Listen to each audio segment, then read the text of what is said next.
everyone, it's Michael, and today's video is going to be slightly different than normal because it's discussion based. So if you're looking for beautiful close-up panning shots of blooms, go ahead and check out my Bloom Profiles playlist or my monthly Orchid Collection updates. But today we're just going to sit down and have a discussion. And the topic of discussion is the compelling reasons that exist to get rid of some of your orchids. Yes, you heard me right. I said get rid of some of your orchids. Now, this has been a struggle for me for the entirety of my orchid growing journey. And it's kind of strange too, because generally speaking, I'm a minimalist. I don't like to have a lot of things. I don't carry a lot of things. But for whatever reason, my green babies just seem to evade that template, and I've just amassed a giant collection of them.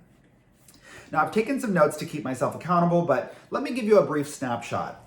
There are 67 plants in my total orchid collection, right? So I have numbers 1 through 67 represented.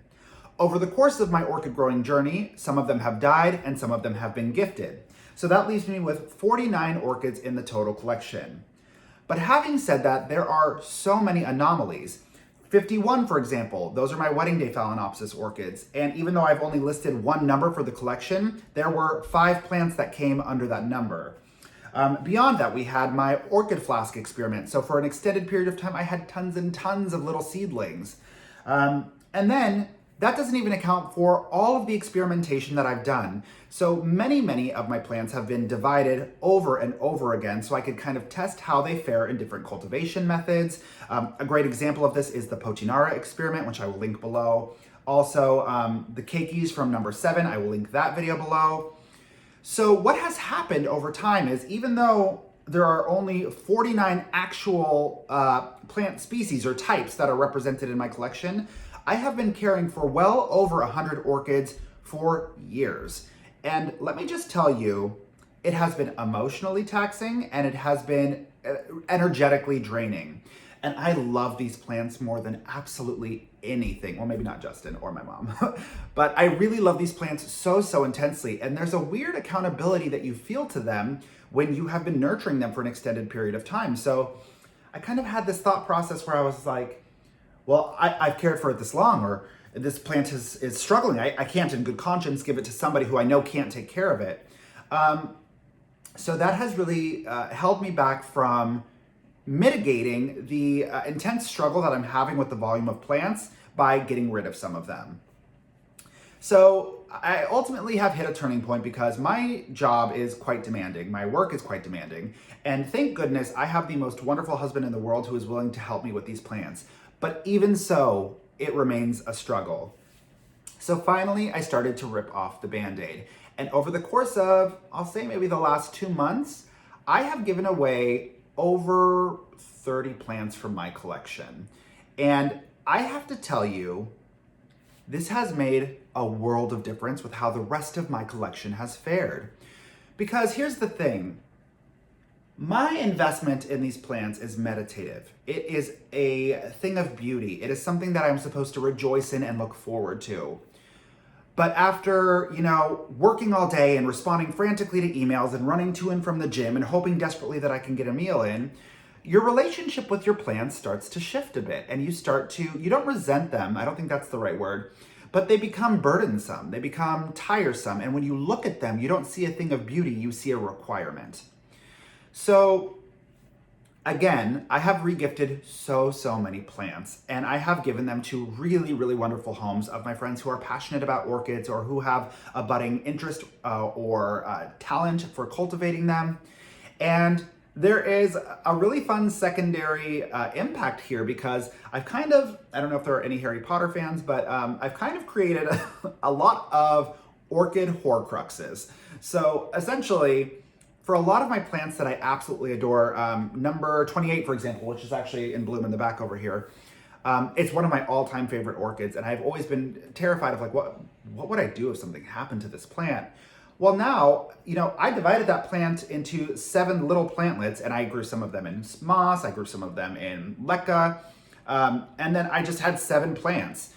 So what I've done is I've rehomed those, and I've given them to my friends under the stipulation that should anything happen to the mother plant, I can have a division of the plant that they've been given.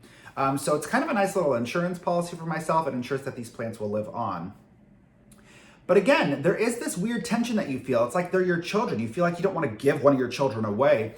But I have to tell you, you have to be strong and you have to do it, because you are not caring for your other children very well because you are so bogged down with the care protocols for the rest of the plants.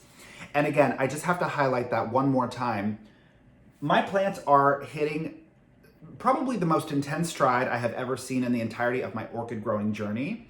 And I know without any shred of doubt that that is a product of me minimizing my workload and being able to invest and care for them more intensely, more vigorously, with greater awareness. There are plants that I used to not even pick up. I would only pick them up maybe once every month when I would do the flushes, but I would have no idea what was going on with them. I would have no idea if they were covered in dust. I would have no idea if, there are 1,001 things that you might need to tend to that I wasn't even aware of because I was struggling under the volume of plants that I owned. So this has been a bit of a ramble session, but I hope what I'm saying is clear. I know that we love these plants, and I know that they feel like they are our children.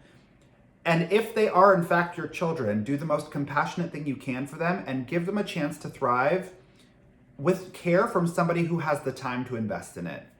I have only begun to consolidate my orchid collection down, and I already feel so much better, and the plants feel so much better. And I do just want to speak to this because people have asked a lot in the comments. People say, well, why don't you just put them online? I'll buy them. Yes, that is ultimately the game plan, and I will eventually do that. But I do feel ethically unsound about doing experimentation on these plants and then shipping them off to people and assuming that they're going to be in good health. Because here's the thing, the Potinara experiment, for example, some of them just didn't do well. They do not like semi-hydroponics. So what would it be like if I had divided that plant, put it into semi-hydro, saw all of the pseudobulbs desiccate, and then say, yeah, I'll sell you that division? I would never sell someone a plant that is not healthy because it's not nice and it's not fair. So yes, when my experimentation has come to a conclusion, when I am growing in a way that is standardized and consistent and very, very well informed, I will be happy to sell divisions of my plants and share that overflow with all of you beautiful people. But until then, I'm going to proceed this way. So I hope this has been helpful. Thank you if you've made it all the way to the end of this video. Thank you for sticking with me, and I hope what I'm saying is clear. But I love you all so much. Be good to each other, be good to your plants, and if you don't have the capacity to care for all of them, give some of them away.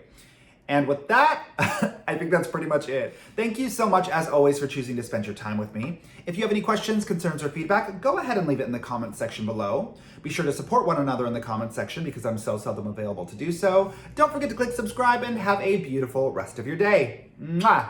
Bye, friends!